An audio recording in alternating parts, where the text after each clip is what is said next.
साथियों नमस्कार, मैं नितिन शर्मा एक बार फिर से आप सभी का स्वागत करता हूं आपके अपने परिवार रोजगार विद अंकित के इस प्लेटफॉर्म पर। साथियों उम्मीद ही करता हूं सभी साथी स्वस्थ होंगे, कुशल मंगल होंगे, अपना और अपने परिवार का बहुत ही अच्छे तरीके से ख्याल रखा होगा। ठीक है। और एक बार सभी प्यारे दोस्त मुझे बताएंगे यहाँ तक सब कुछ ओके है, फिट एंड फाइन है। यदि सब कुछ ओके है, मस्त है, स्वस्थ है, गजब है, तो एक बार सभी प्यारे दोस्त हम सब करके मुझे बताइए। और जैसे कि आप जानते हैं हमारा एक परम कर्तव्य है, वो है क्या कि आते के साथ ही हम करते हैं रिवीजन। रिवीजन के कुछ प्रश्न आप सभी के सामने लिख रहा हूं जो हमने कल की क्लास में पढ़े थे। ओके।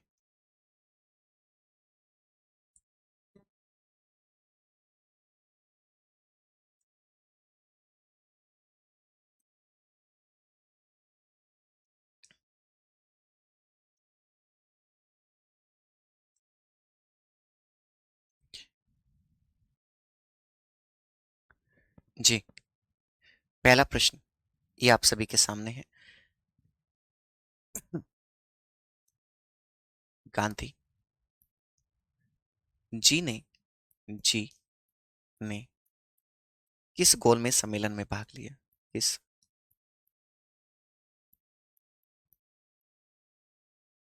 गोलमेज सम्मेलन में भाग लिया? सम्मेलन में भाग लिया भैया, किस गोलमेज सम्मेलन में भाग लिया था? ओके। क्या अगला प्रश्न पूछ सकता हूं मैं आप सभी से? पहले सत्याग्रही कौन थे? पहले सत्याग्रही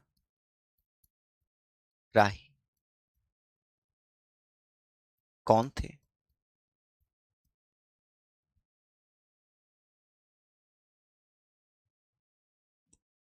अगला प्रश्न, अल्फ्रेड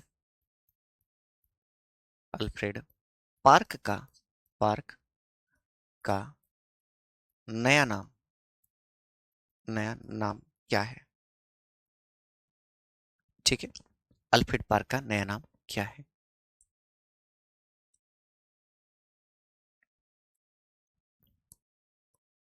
भारत छोड़ो आंदोलन के दौरान भारत छोड़ो आंदोलन के दौरान भारत छोड़ो आंदोलन के दौरान 70 मिनट तक भाषण गांधी जी ने कहाँ दिए थे?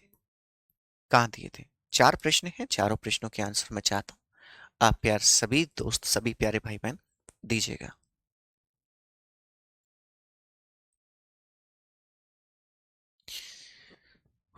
मुझे अच्छा लगता है जब आप लोगों के आंसर आते हैं, तो इसका मतलब ये है कि आप लोग सही दिशा में कार्य कर रहे हैं। ओके, शाबाश।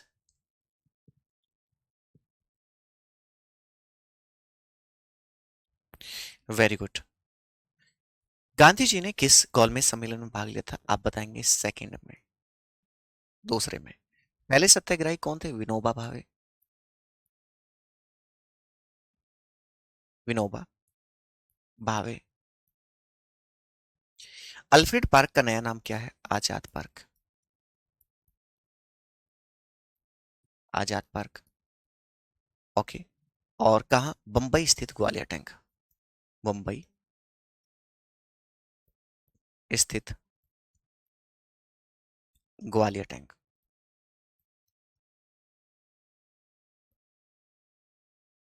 बंबई स्थित ग्वालियर टैंक।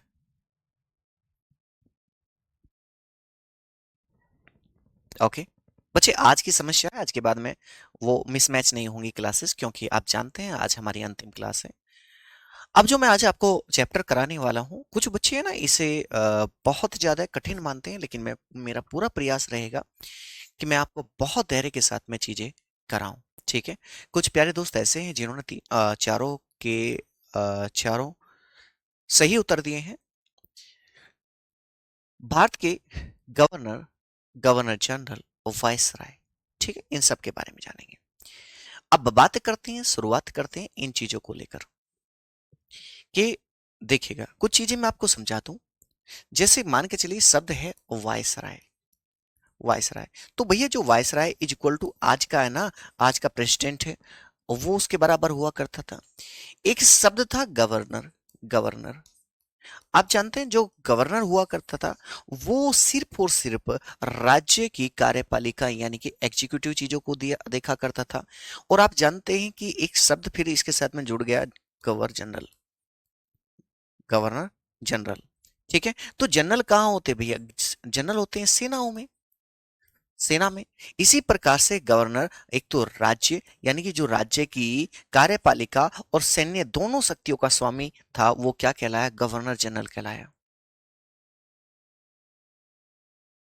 समझे? क्लियर है? तो सभी साथियों को क्लियर है। अब सबसे ज्यादा परेशान बच्चा कहाँ होता है कि भैया कौन भारत का गवर्नर जनरल पहला था, कौन वायसराय था, कोई गवर्नर था, कौन बंगाल का गवर्नर था। इन सब चीजों में बच्चा फंसा रहता है, इन सब चीजों में फंसा रहता है। लेकिन मैं वादा कर सकता हूं आप लोगों से, इतनी आसान भाषा में चीजों को समझाऊंगा, चाहे ट्रिक्स के माध्यम से हो चाहे किसी भी चीजों के माध्यम से हो। क्या आप तैयार हैं? यदि एक बार सभी प्यारे दोस्त, सभी प्यारे भाई बहन तैयार हैं तो हम सब करके बताएंगे, ठीक है? हाँ, ऐसा तो नहीं है कि आप भूल जाओगे।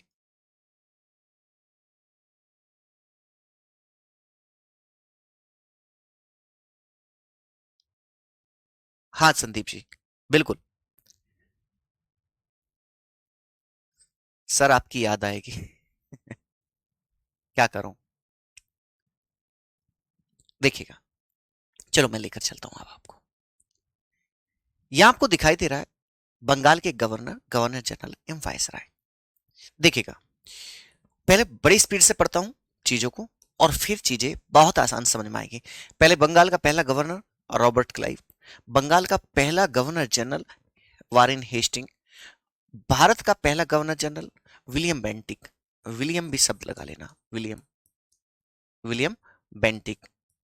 ओके। भारत का पहला वायसराय कैनिंग, स्वतंत्र भारत का पहला गवर्नर जनरल माउंटबेटन, स्वतंत्र भारत का पहला भारतीय गवर्नर जनरल सी राजगोपालाचारी। अब आप कहेंगे सर जी ऐसा तो हम भी पढ़ लेते हैं, ऐसा तो किताबों में भी लिखा हुआ होगा, लेकिन नहीं, आपको चीजें तरीके से समझाएंगे, आपको चीजें तरीके से समझाएंगे।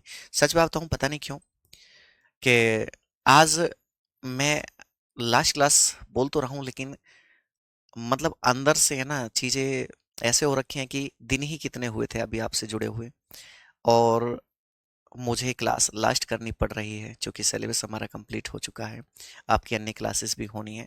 लेकिन सच बताऊं, मन नहीं करा छोड़कर जाने का, मन नहीं छोड़ कर रहा वास्तव में, क्योंकि जितना आपने प्यार दिया है ना, सच बता रहा हूं उसका मैं बार बार आभारी रहूंगा।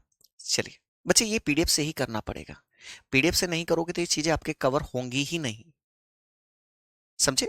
मैंने अब तक पीडीएफ से नहीं पढ़ाया था ना, मैं पढ़ाता ही नहीं पीडीएफ से, ये आपको पीडीएफ से ही करना पड़ेगा क्योंकि ये अलग टॉपिक है।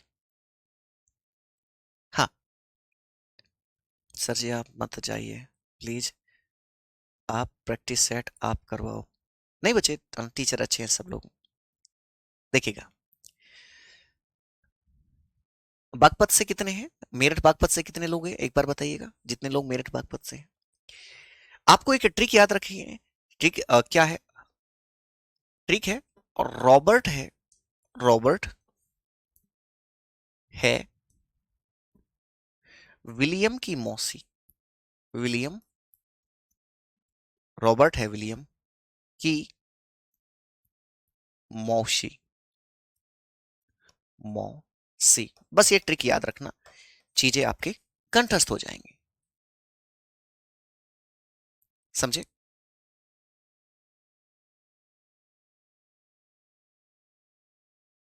बहुत बढ़िया। देखो, आप कैसे याद रखेंगे? देखो, रॉबर्ट से क्या हुआ? रॉबर्ट क्लाइव हुआ। आपसे पूछे कि भैया बंगाल का पहला गवर्नर, तो आप बताना कि रॉबर्ट क्लाइव था। क्या बताएंगे? रॉबर्ट क्लाइव था। समझे? इसी प्रकार से है से क्या हुआ? हेस्टिंग हुआ।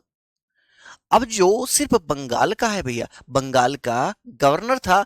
अब जो गवर्नर था उसके पास में जो सैन्य पावर्स थी वो भी दे दी गई, जनरल भी शब्द जोड़ दिया गया।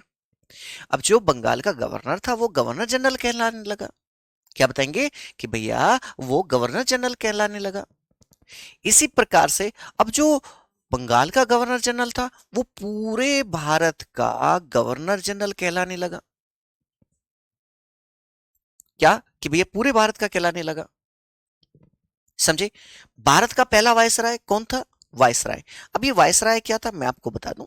1858 ईस्वी में होता क्या है कि इलाहाबाद में कैनिंग जो है एक घोषणा पत्र पढ़ता है और अब क्राउन यानी कि जो महारानी होगी, महारानी के अंडर में सारी चीजें चलेंगी। अब तक तो कंपनी लूट रही थी भैया, ठीक। अब लोग ये पूरा का पूरा देश मिलकर लूटेगा। क्लियर है? एक बार चीजें बताइए। भारत का पहला वायसराय तो आप क्या बताएंगे भैया? ये कैनिंग है। ओके।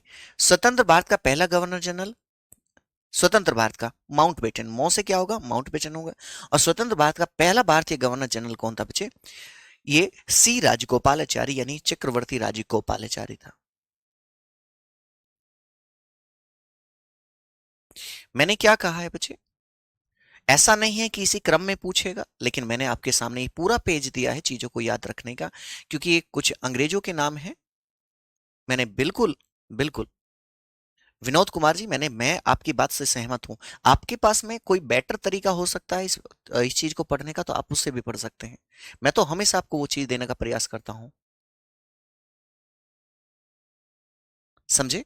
लेकिन हाँ, आपके सामने ये सिर्फ 6 लाइनें हैं, 6 चीजें हैं, 6 चीजें याद करते के साथ ही एक क्वेश्चन आपका पक्का हो जाता है। पक्का। आपको सोचने की आवश्यकता नहीं है। यहां सिर्फ और सिर्फ दो शब्द ध्यान रखिए, गवर्नर, फिर गवर्नर से गवर्नर जनरल बना, फिर ये जो बंगाल से बात अब आती है भारत में, और भारत से फिर भैया वायसराय बन गया।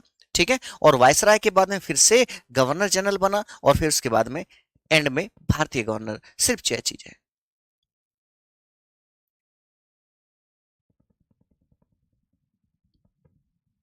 चलिए अब एक एक के बारे में जानते हैं चीजों को।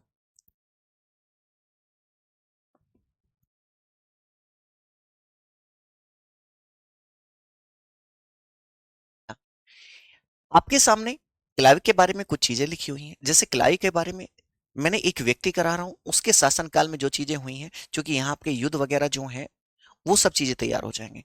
क्लाइव 1757 से 60 तक, और दोबारा ही फिर से ये आता है 65 से 67 तक, फिर से 2 वर्षों के लिए आया। ये आता क्या कब है? 1743 में भारत आता है। ठीक है? और भारत पर अंग्रेजी शासन का जन्मदाता यही माना जाता है भैया। अब दो चीज आपसे पूछी जाती हैं, सबसे ज्यादा इंपॉर्टेंट है ये वाला पॉइंट कि भैया प्लासी का युद्ध के समय बंगाल का गवर्नर कौन था? तो आप क्या बताएंगे? रॉबर्ट क्लाइव था। सिंपल सी बात है। ठीक। और आप जानते हैं मीर जाफर को क्लाइव का गीदड़ भी कहा गया, और बंगाल में द्वैध शासन लागू इसी के शासन काल में होता है। समझे? द्वैध शासन 65 में दोबारा इसी के।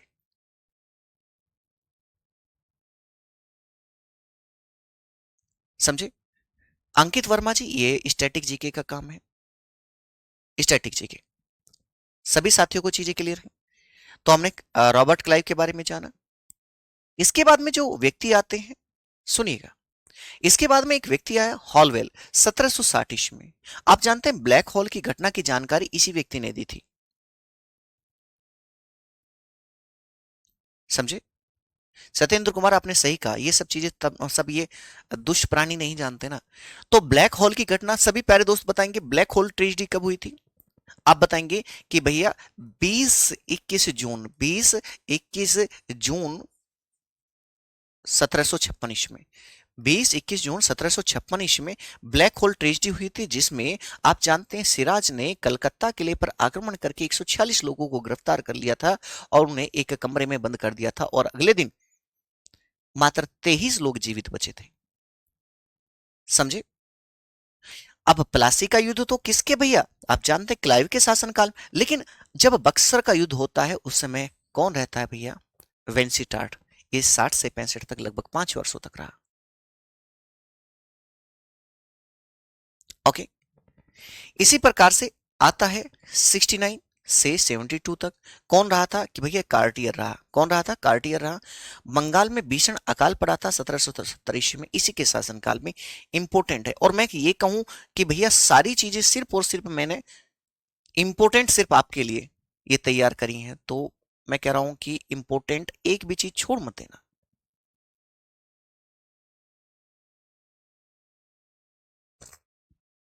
जी नेहा गुड़िया जी।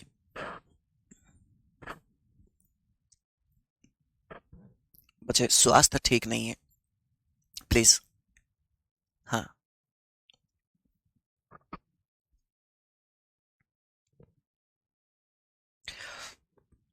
चलिए, अगला जो व्यक्ति आता है 72 से 73 तक, ये अंतिम गवर्नर था बंगाल का। लेकिन होता क्या, जो अंतिम है वही पहला बनेगा। क्या बनेगा? 1773 ईस्वी में रेगुलेटिंग एक्ट से बंगाल का गवर्नर अब बंगाल का गवर्नर जनरल हो गया भैया। समझे? बंगाल का गवर्नर गवर्नर जनरल हो गया।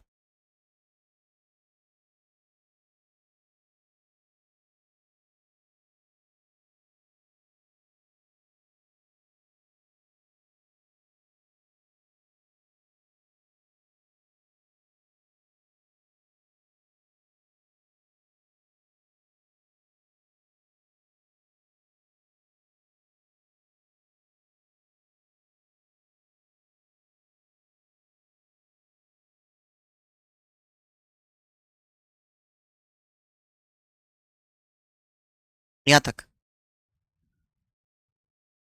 सारा कुछ बच्चे मैंने क्या बताया? कृष्ण शुक्ला जी देखो, यहां देखो, पता चला अंतिम गवर्नर कौन था बंगाल का? तो वारेन हेस्टिंग है। और इसी को पहला बंगाल का गवर्नर जनरल बना दिया गया। समझे?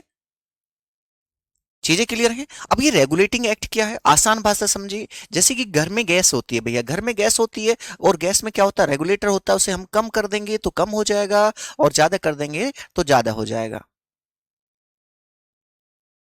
समझे? क्लियर है? तो रेगुलेटिंग एक्ट पता चला ये कुछ नहीं था, चीजों को एक तरीके से अंकुश कसने के लिए भारत पर भाई साहब प्रहार किए जा रहे थे। और आपने देखा होगा कि जो कम, मतलब जो व्यक्ति कम बोलता है, कम जवाब देता है, तो हमेशा ना उस पर प्रेशर भी बहुत ज्यादा होता है। आपने देखा होगा कभी कभी घरों में है ना, एक महिला या एक व्यक्ति ऐसा होता है कि भैया वो बड़ा सीधा होता है, वो किसी को उल्टा फिर के जवाब नहीं देता। कोई और ऐसी महिला भी होती है कोई किसी घर में, तो पता है सबसे ज्यादा काम उससे करवाया जाएगा। लेकिन जो तड़कता भड़कता आदमी होगा, ठीक है, उसका पता नहीं है वो किस टाइम क्या कहते, तो उसे छेड़ेंगे भी नहीं। मत छेड़ यार बेफालतू में। ऐसी महिला होती है इस प्रकार से। तो हम भारतीय बिल्कुल ऐसे ही रहे हैं, बिल्कुल बहुत सीधे साधे रहे हैं कि यार चलो ठीक है, 2 टाइम का गुजारा हो रहा है, रोटी टाइम से मिल रही है। तो इन लोगों ने इस समय चीजों को या वो नहीं किया था। है? क्लियर है ना? इसके बाद जो व्यक्ति आता है भैया, वो कौन आया था? देखिएगा, देखो, ये पॉइंट उसी का है। 1787 से 95 में वेस्टिंग के खिलाफ महाभियोग चलाया गया था। अब आता है जॉन मैकफर्सन। ज्यादा कुछ नहीं किया था इसने, कार्यवाहक एक्टिंग गवर्नर जनरल रहा था। इंपॉर्टेंट है ये कॉर्नवालिस। कॉर्नवालिस 2 बार आता है, 86 से 93। ठीक है। और क्या भैया? 1805 ईस्वी। सिंपल सी बात। क्लियर है? अब क्या कहेंगे? नागरिक सेवा व पुलिस सेवा का जन्मदाता इसी व्यक्ति को कहते हैं। क्या बताएंगे कि भैया नागरिक सेवा व पुलिस सेवा का जन्मदाता इसी को कहते हैं। समझे?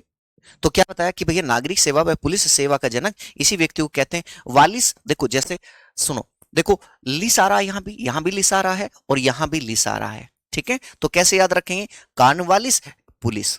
ठीक है, तो आपसे क्या पूछेगा? नागरिक सेवा व पुलिस सेवा का जन्मदाता, यानी कि पुलिस और वालिस याद रखेंगे। अब ये होता, इसने बहुत ज्यादा नस्ल भेदभाव किया। इसने क्या काम किया? जो ब्रिटिश लोग हुआ करते थे, जो ब्रिटिश लोग, भैया सिंपल सी बात है, उन्हें तो उच्च पद दिए, और जो भारतीय थे उन्हें क्लर्क और चपरासी बनाया कि भैया तुम्हारा काम है फाइलों को ढोना और हमें पानी पिलाना। समझे? क्लियर? तो ये कार्नवालिस के बारे में मैंने बताने का प्रयास किया है भैया।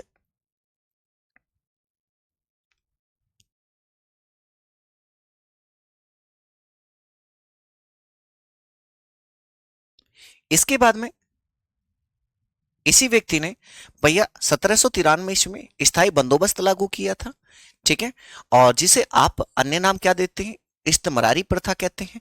1760 में ही मीर कासिम ने ईस्ट इंडिया कंपनी को 3 जिलों की दीवानी दी थी, ठीक है। दीवानी यानी कि जो भी वहां की कृषि से प्राप्त आय होती थी, जो बचत होती थी, इन लोगों को ही प्राप्त होती थी, वर्धमान, मिदनापुर और चटगांव। ऐसे 1765 में बंगाल, बिहार, उड़ीसा की दीवानी, ठीक है, इन लोगों को मिल गई थी इलाहाबाद की संधि के माध्यम से, इलाहाबाद की संधि के माध्यम से। ओके, हाँ। और मुझे टाइम मिला तो मैं एक काम करूंगा बच्चे, एक वन शॉट लेकर आऊंगा जो कि इतिहास के महत्वपूर्ण टॉपिक रहेंगे, वो मैं उसमें करवा दूंगा। कितने साथी इस बात से सहमत हैं कि मैं वन शॉट लेकर आऊं? आप कहेंगे तो मैं लेकर आऊंगा। इसमें आपका टोटल ही मैं रिवीजन करा दूंगा, जो कि लगभग 8 से 10 घंटे की क्लास ले लेंगे हम लोग, है ना। इसके बाद में जो व्यक्ति आता है, जॉन सोर आता है 1793 से 98 तक, 93 से 98 तक। इसने हस्तक्षेप की नीति अपनाई। हस्तक्षेप की नीति क्या है कि भैया सिंपल सी बात है, जो मुख्य विषय है, पैसों से लेन देन के नियम कानून बनाने वाली चीज अपने पास रखी, और जो व्यवस्था वाली चीज थी वो सिर्फ भारतीयों को दे दी। समझिए। अब कहता है वेलेजली के बारे में। वेलेजली 1798 से 1805 सहायक संधि को अपनाता है भैया। ये सहायक संधि को अपनाता है, जिसके जनक कौन थे? डुप्ले थे। सबसे पहले सहायक संधि की बात की जाए, सहायक संधि की सबसे पहले बात करते हैं तो भैया 1798 में हैदराबाद को अपनाया, ठीक है। उसके बाद है मैसूर और तंजार और अवध को 1801। ये सहायक संधि है क्या? ये कहता है कि भैया अब हमारे सैनिक आपकी क्या करेंगे? सुरक्षा करेंगे, बदले में आपको क्या देना है? इन्हें रहने सहने खाने पीने का इंतजाम करना है और इनकी सैलरी देनी है। अब वो पूछते हैं कि भैया हमें सुरक्षा मतलब चाहिए किससे? कहा कि हम लोगों से। हम लोगों से को सुरक्षा, आप हमें अपने साथ मिला लेंगे तो हम आपके ऊपर अटैक नहीं करेंगे, बस हमारे सैनिकों को वेतन देते रहो, खाने पीने को रहने का स्थान दे दीजिए। समझे? देख लो किस प्रकार से चीजें रही हैं हमारे साथ। इसके बाद में बच्चे कार्नवालिस फिर से आया 1805 में। बार्लो आता है 5 से 7 तक। इस व्यक्ति ने ऐसा कुछ नहीं किया। मिंटो प्रथम 1807 से 13 आता है।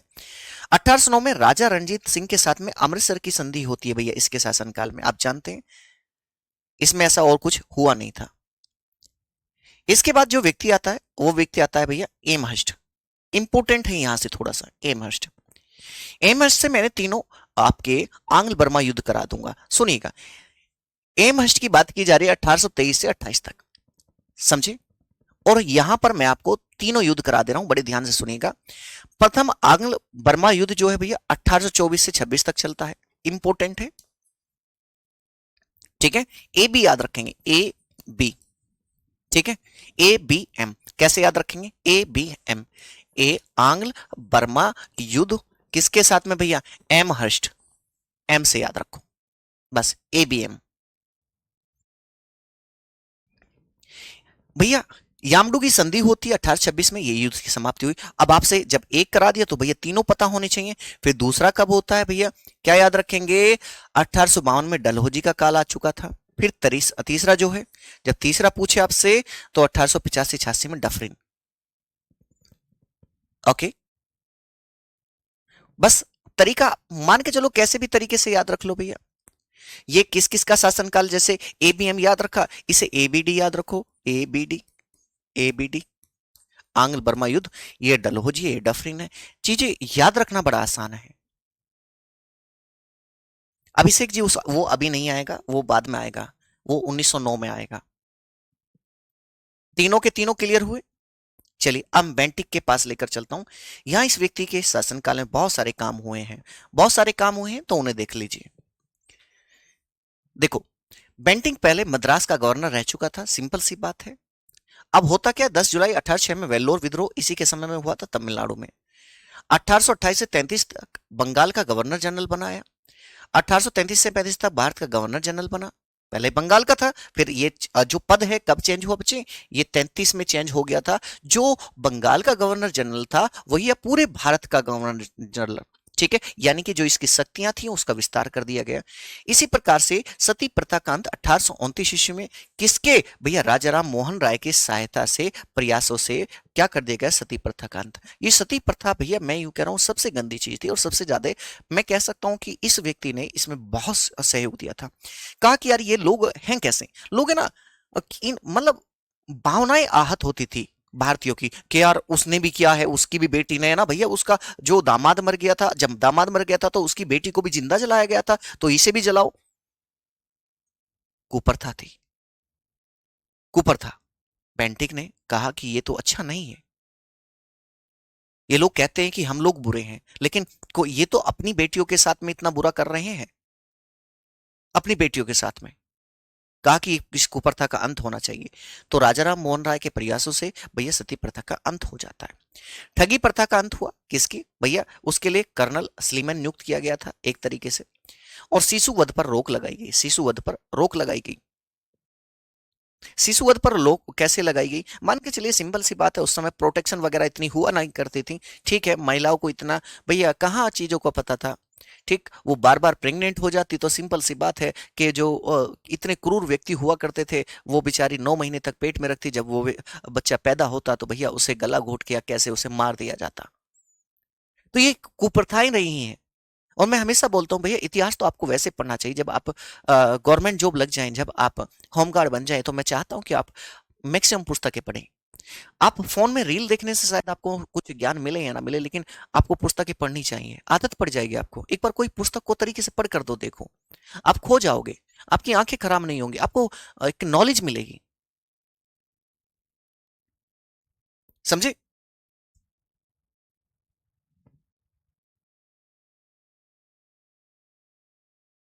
इसके बाद फिर दोस्त आता है मेटको। 35 से 36 तक समाचार पत्रों का मुक्तिदाता इस व्यक्ति को कहा जाता है।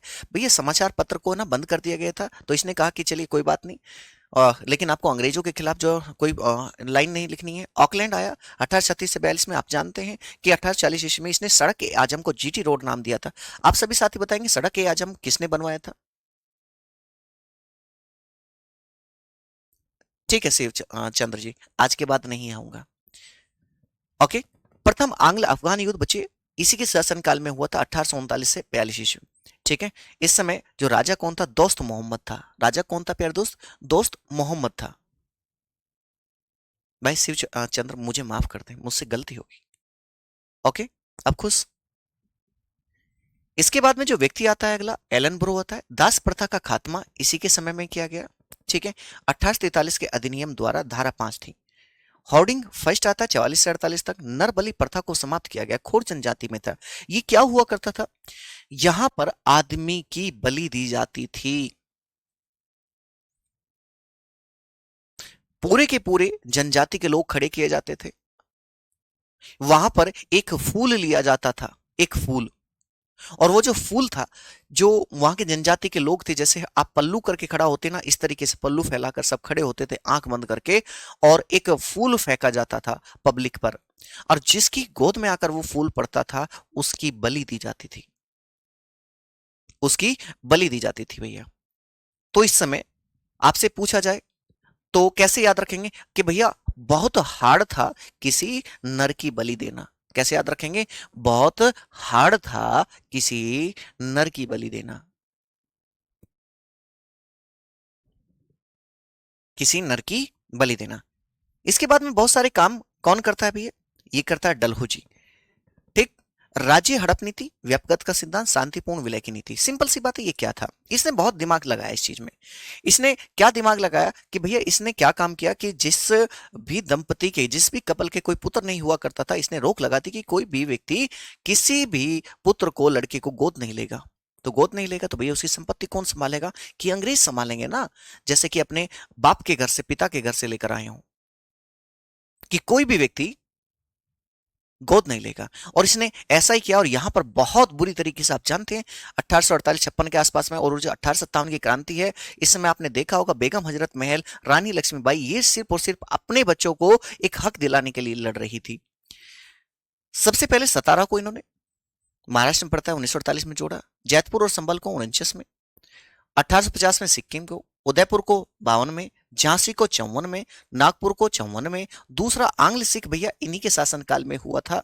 ठीक है, डलहौजी एक चेरी जो एक दिन हमारे मुंह में गिरेगी। डलहौजी ने कहा था कि ये एक चेरी है जो एक दिन हमारे मुंह में गिरेगी। सिंपल सी बात है भैया, ये आ रहे हैं लोगों की कमजोरियों पर वार कर रहे हैं। मुझे एक चीज समझ में नहीं आता कि हमारे यहाँ यदि एकता रहती, आज भी हम एक दूसरे को देख कर, किसी का बच्चा कामयाब हो रहा है तो आज भाई साहब दुर्भाग्य है इस देश का कि जब किसी का बच्चा कामयाब होता है तो आस पड़ोस के बड़े बुजुर्गों को, उसके भाई बहनों को आशीर्वाद देना चाहिए। लेकिन यहाँ तो लोग सोचते हैं कि इसका सिर फोड़ देते हैं, इसका मेडिकल खराब करवा देते हैं, इसके पैर तोड़ देते हैं। ऐसे ऐसे गंदे विचार आते हैं मन में, जबकि वो बच्चा रात दिन लाइब्रेरी में जाकर, ठेले पर अपना काम करके, मजदूरी करके, मेहनत करके, नौकरी करके, प्राइवेट नौकरी करके, सिक्योरिटी गार्ड की नौकरी करके, खेती बाड़ी करके भाई सब अपना सिलेक्शन लेता है। लेकिन लोगों की मानसिकता क्या है आप जान सकते हैं आज के समय में।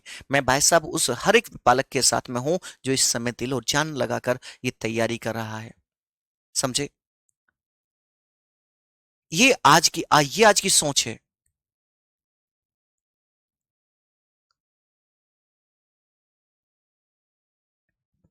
ओके, चीजें समझ में आ रही हैं कि नहीं। अब आपसे पूछा जाता है दो चीज, यहां से बड़े ध्यान से सुनिएगा। कुछ चीजें हो रही हैं जैसे कि रेलवे का जनक जो है 1600 अप्रैल ईस्वी में 1853 में, आप जानते हैं पहली रेल चलाई गई मुंबई से थाने के बीच में, 34 किलोमीटर लंबी रेलवे थी। डाकघर अधिनियम 1854 में आया था। विद्युत तार सेवा 1854 में लाया गया था। लोक निर्माण विभाग भी भैया इसी के समय में लाया गया था। वुड डिस्पैच जो है 1854 में इसी के द्वारा लाया गया था। और भारत में अंग्रेजी शिक्षा का मैग्नी कार्टा इसे ही कहा गया। ठीक है। और आप जानते हैं कि जो प्राथमिक शिक्षा है वो स्थानीय भाषा में दी जाए और उच्च शिक्षा जो है अंग्रेजी भाषा में।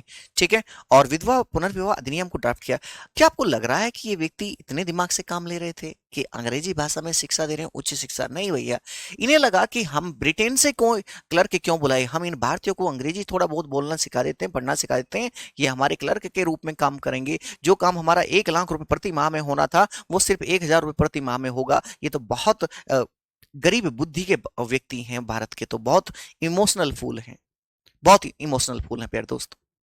तो भैया ये अंग्रेजी भाषा में भारतीयों को ना शिक्षित नहीं करना चाहते थे, ना तो अपना काम निकालना था, वो भी सस्ते चीजों में। इसके बाद में कैनिंग आता है। ये पहला वायसराय तथा अंतिम गवर्नर जनरल रहा था। 1857 क्रांति इसी के समय में होती है भैया। 56 में विधवा पुनर्विवाह अधिनियम पारित किया गया। किसके प्रयासों से? ईश्वर चंद्र विद्यासागर के प्रयासों से। किसके? कि भैया ईश्वर चंद्र विद्यासागर के प्रयासों से ऐसा हुआ था। हड़प नीति को समाप्त किया इसने। 1857 में समावेशन अधिनियम पारित किया। सिंपल सी बात है। और कलकत्ता, बॉम्बे, मद्रास में एक यूनिवर्सिटी स्थापित करता है ये व्यक्ति। जी। इसके बाद में जो व्यक्ति आता है भैया वो आता है रिपन। कौन आता है भैया? रिपन आता है। रिपन के बारे में, ये 80 से 84 तक इस व्यक्ति का शासनकाल रहा है। नहीं कोई बात नहीं। देखिए मेरी बातें आज जिन साथियों को गलत लगती हैं, हो सकता है कि मेरे विचार उनके विचारों से नहीं मिलते, लेकिन एक समय आएगा कि पता चलेगा कि एक व्यक्ति आया था जिसने हमें by chance, luck by chance एक बैच में पढ़ाया था। मैं बहुत प्रैक्टिकल बंदा हूँ बच्चे। जब मैं गलत हूं तो मैं गर्दन कटवाने के लिए तैयार रहता हूं, और यदि मैं गलत नहीं हूं तो सिंपल सी बात है कि मैं चीजों को हैंडल नहीं कर पाता फिर। कारखाना अधिनियम 1881 में इसी के शासनकाल में लाया। 7 वर्ष से कम उम्र का बालक फैक्ट्री में कार्यरत नहीं होगा, ये कानून लाया। प्रथम नियमित जनगणना इसी के शासनकाल में इंपोर्टेंट है, याद रखिएगा। वर्नाकुलर प्रेस एक्ट जो खत्म किया इस 82 में। भारतीय सशस्त्र अधिनियम समाप्त कर दिया गया। और स्थानीय स्वशासन की शुरुआत इसी के द्वारा की गई है भैया। स्थानीय स्वशासन की शुरुआत इसी के शासनकाल में हुई है। इसके बाद आप जानते हैं कि कौन आता है भैया? इसके बाद में आता है डफरिन। 84 से 85 आप जानते हैं कांग्रेस का गठन हो जाता है। क्या आप बता सकते हैं हर्मिट ऑफ शिमला किसे कहा गया? बहुत जल्दी कमेंट करके बताएंगे बच्चे। इसके बाद में लैंसडाउन आया 88 से 94। दूसरा कारखाना अधिनियम इसी के शासनकाल में 1891 में लाया गया। साप्ताहिक अवकाश जो आपका संडे की छुट्टी होती है भैया, संडे की छुट्टी इंपॉर्टेंट है, याद रख लीजिएगा, वो इसी के शासनकाल से शुरू हुई। 9 से 14 वर्ष तक के बालक 6 घंटे से अधिक काम नहीं करेंगे, ऐसा कानून बनाया गया। डूरंड लाइन जो है, डूरंड आयोग खींचा गया 1893 में। आपको ये भी बताना है कि भैया डूरंड रेखा या फिर डूरंड लाइन किन दो देशों के बीच स्थित है? डूरंड लाइन या फिर डूरंड रेखा।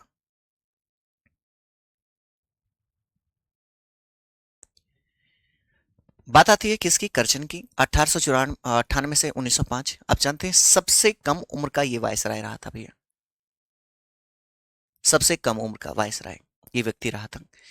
पुलिस आयोग की स्थापना 1902 में की गई, जिसके अध्यक्ष किसे बनाया गया? एंड्रयू फ्रेजर साहब को। 1903 में दूसरा दिल्ली दरबार लगाया गया। प्राचीन स्मारक सुरक्षा कानून 1904 में लाया गया और बंगाल विभाजन प्यारे दोस्त 1905 में किया गया। बंगाल विभाजन बचे 1905 में किया गया। इसके बाद में जो व्यक्ति आता है वो कौन है? वो है मिंटो सेकंड। 1905 से 1910 में। स्वदेशी आंदोलन 1905 में लाया गया। मुस्लिम लीग की स्थापना आप जानते हैं 1906 ईस्वी में की गई। कांग्रेस में फूट 1907 में। कांग्रेस का जो सूरत अधिवेशन था वहां पड़ती है। खुदीराम बोस को फांसी 1908 में, इसके शासनकाल में। और 1909 में मार्ले मिंटो अधिनियम है। ये है भैया वो मार्ले मिंटो अधिनियम, ठीक है। और ये जो मार्ले मिंटो अधिनियम है, इसी में भैया पृथक निर्वाचन की जो मांग है पूरी कर ली गई थी मुस्लिम समुदाय की।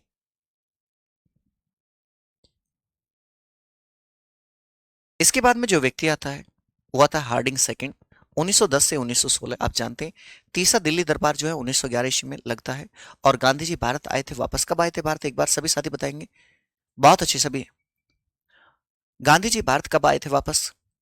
होम रूल लीग की स्थापना भी तभी की गई। बीएचयू की स्थापना 1916 में मदन मोहन मालवीय जी द्वारा। बंगाल विभाजन रद्द 1911 में कर दिया गया था। और गदर पार्टी की स्थापना भैया 1913 ईस्वी में की गई थी सैन फ्रांसिस्को में और लाला हरदयाल के द्वारा। इसके बाद में जो व्यक्ति आते हैं वो कौन आए भैया? चेम्सफोर्ड आए। 16 से 21 तक लखनऊ पैक्ट जो है, जिसे लखनऊ समझौता के नाम से जानते हैं। खिलाफत आंदोलन जो है, खिलाफत आंदोलन 1919 से 1924 तक, ये इसी व्यक्ति के शासनकाल के दौरान हुआ। बहुत अच्छी, शाबाश भैया। 9 जनवरी 1915 है। जलियांवाला बाग हत्याकांड 13 अप्रैल 1919 में। रॉलेट एक्ट आप जानते हैं कि 1919 ईस्वी में। असहयोग आंदोलन 1920 से आरंभ हुआ था। और चंपारण सत्याग्रह। और उसके साथ में आप जानते हैं अहमदाबाद और खेड़ा भी, ठीक है। अहमदाबाद और खेड़ा, ये भी दोनों कब? 1918 में। 1918, ठीक है। इसके बाद में और कौन व्यक्ति आता है? यह आता है रीडिंग साहब आए 1921 से 26 तक। एकमात्र यहूदी वायसराय भैया। आपसे पूछा जाए एकमात्र यहूदी वायसराय कौन था, तो आप बताएंगे भैया रीडिंग साहब था। 4 फरवरी 1922 को चोरी चोरा कांड होता है, ठीक है, जिस कारण जो है असहयोग आंदोलन बंद कर दिया गया था। और स्वराज्य पार्टी का गठन 1923 ईस्वी में मोतीलाल नेहरू और चित्तरंजन दास ने एक साथ मिलकर किया था। एक साथ मिलकर किया था। एचआरए हिंदुस्तान रिपब्लिक एसोसिएशन का गठन जो 1924 ईस्वी में किया गया था। और काकोरी ट्रेन एक्शन जो है 9 अगस्त 1925 को हुआ था। क्या बताएंगे भैया? काकोरी ट्रेन एक्शन एक्शन कब हुआ था? 9 अगस्त 1925 को हुआ था।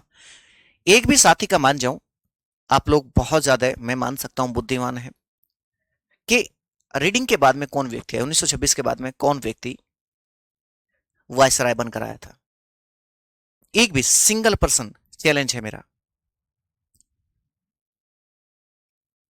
सालिन जी बार बार रिवीजन करके सिलेक्शन ऐसे थोड़ी हो जाएगा।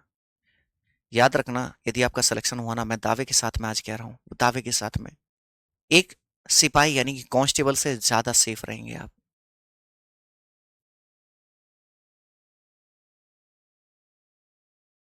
समझे?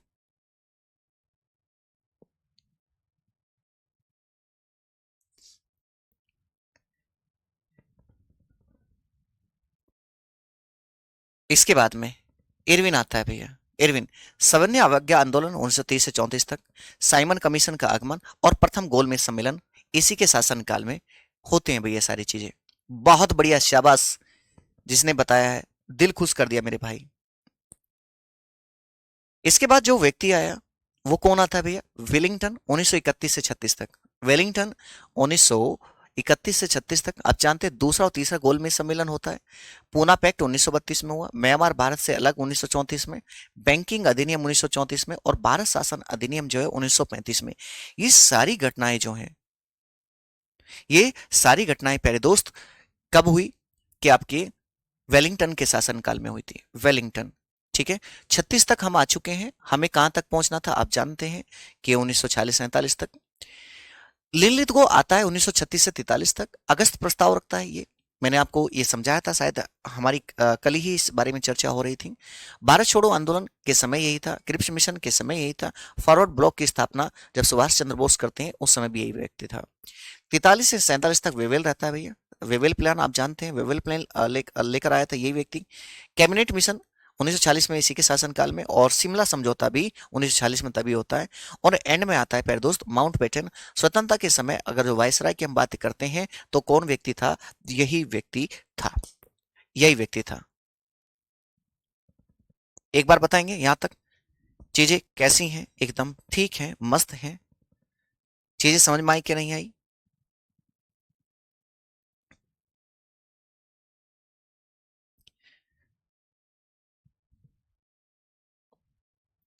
ये आपको बहुत बड़ा हर्डल लग रहा था, तो मैं चाहता हूं कि इस पीडीएफ को पूरी को अपलोड करवा दूंगा। जो चीज़ें मैंने कराई हैं इन्हें कंबाइंड पीडीएफ के रूप में अपलोड करवा दूंगा प्यारे दोस्त।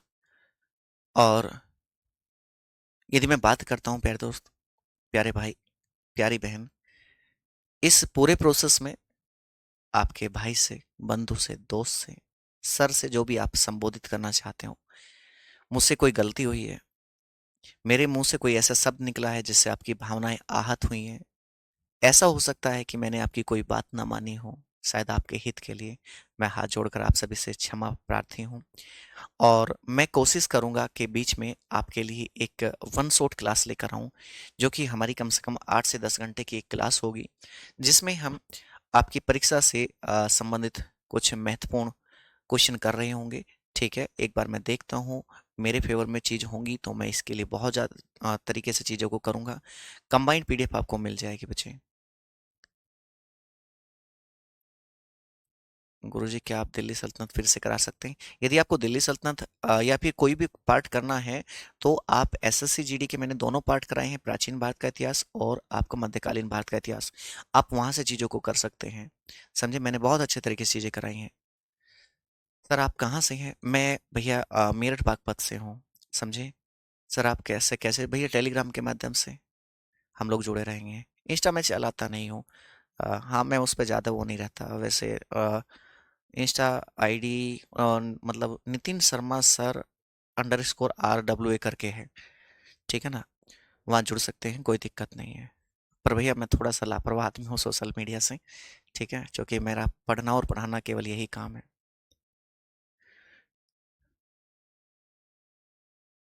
ओके।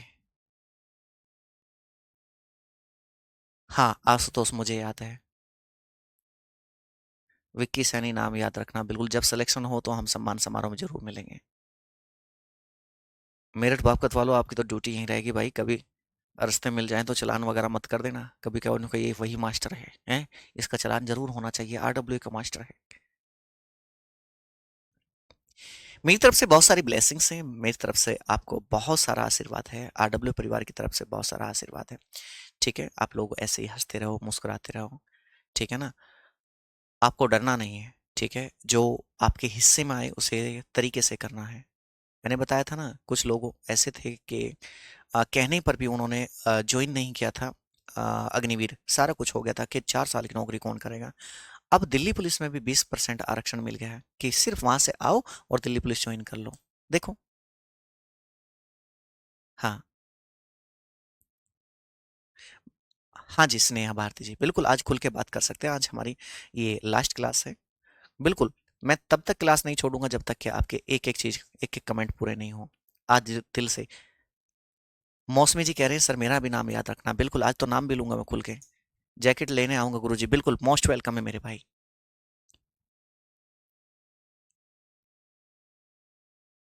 ओके।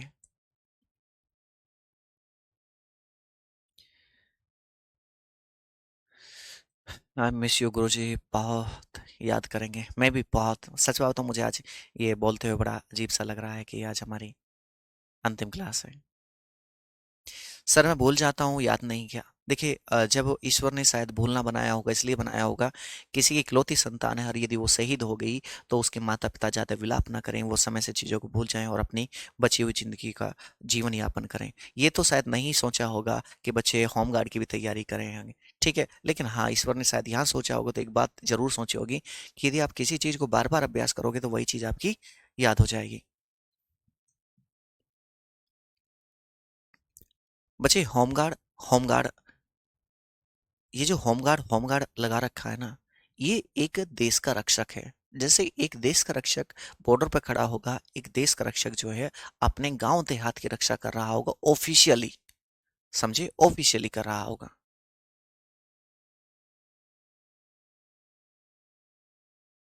कंबाइंड पीडीएफ डलवा दूंगा मैं आपको। अरे मैं आप लोगों के हमेशा साथ हूँ। मेरी ब्लेसिंग्स हैं मेरी तरफ से, बहुत सारी बेस्ट विशेज हैं, और आपको रुकना नहीं है, आपकी परीक्षा की तारीख को भूलना नहीं है, ठीक है ना। और नॉन स्टॉप निरंतर प्रयास करिए, चीजें हो जाएंगी। ओके सौरव यादव जी, कोई नहीं करता। सच बात बताऊं, कुछ दिनों बाद आप है ना भूल जाएंगे। एक अच्छा खासा तजुर्बा रहा है, आप याद नहीं रखेंगे। नहीं रखे, कोई नहीं रखता है यार याद। जी आलोक जी, बिल्कुल most welcome. Gaurav ji most welcome है। जी दीक्षित चौहान जी। ओके। हाँ, सभी चीज़ों की कंबाइंड पीडीएफ आपको मिल जाएगी।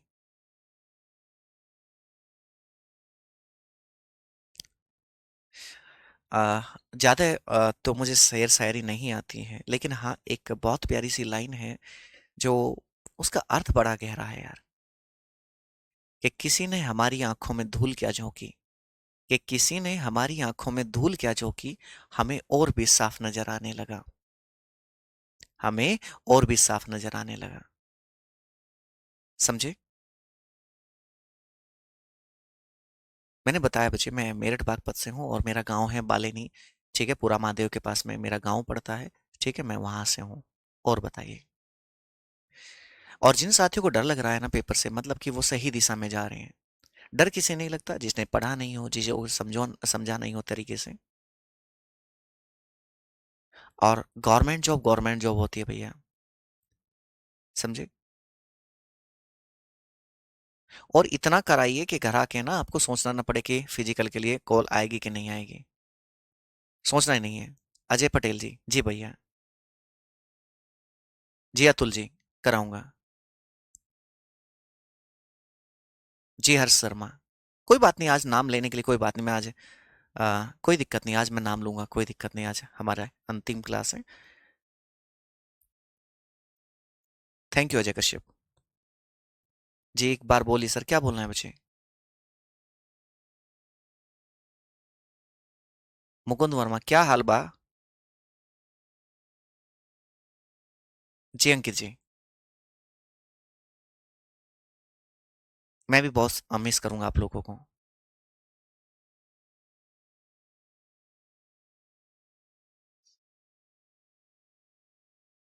जी सुंदरम त्रिवेदी जी।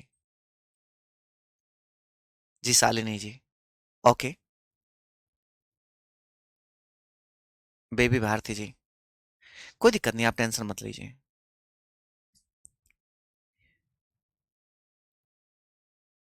हाँ मैं बच्चे मैं अपने घर से ही क्लास लेता हूँ। मुझे भी आप लोग बहुत याद आएंगे, और कोई बात नहीं, मिलते हैं फिर एक प्यारी सी शुरुआत के साथ में। हाँ बिल्कुल पढ़ सकते हैं।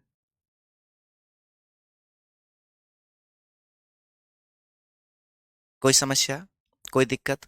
जो बच्चे ऐसा हैं कि कुछ भाई ऐसे हैं कि जो बाद में भी क्लास देख रहे होंगे बच्चे, आपको भी बहुत ढेर सारा प्यार, ठीक है ना। कुछ लोग तो लाइव हैं कि सर में हमारा भी नाम मेरी तरफ से भी बहुत सारी चीज़ें हैं, आप लोगों को बहुत सारा प्यार है, आशीर्वाद है ढेर सारा। ठीक है भाई। सच कहूँ तो जाने का मन नहीं कर रहा, लेकिन फिर भी हमें जाना पड़ेगा क्योंकि दोबारा आना है। और मिलते हैं हम लोग एक नई क्लास के साथ में फिर। तब तक के लिए टाटा, बाय बाय, राम राम, जय हिंद, जय भारत जी। पंडित रवि जी, ओके। जी अनुज कुमार जी।